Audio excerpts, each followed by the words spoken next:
Daha yar olmaz o yardan bize, ne vefa bir etibardan bize. Bu kadar beste günah ettik, bakır Allah da yukarıdan bize. O ne Mecnun'du ne Leyla'dı, o bir alem bir dünyadı. Onu şair nece vesfetsin, o hayalımdaki sevdadır. Mest edipdir bizi peymaneler, gece meyhaneler, gece meyhaneler. Başa düşmez bizi biganeler, deli divaneler, deli divaneler.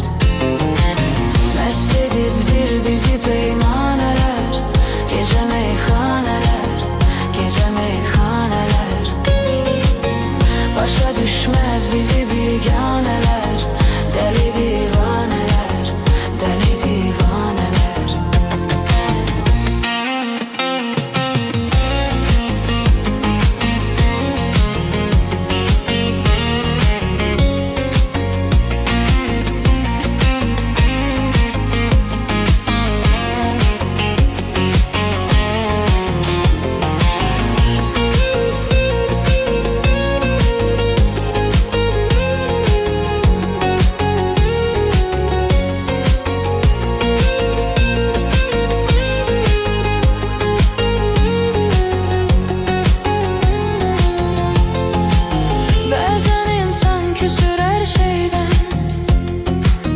Kara kısmet kara taleyden,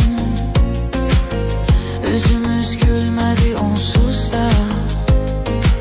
Sağı aşıklara süz meydan, sağı meysüz ki yüzüm kalmasın, kara dünyada gözüm kalmasın.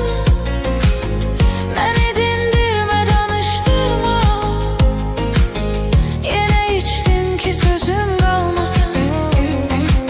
Mest edipdir bizi peymaneler, gece meyhaneler, gece meyhaneler.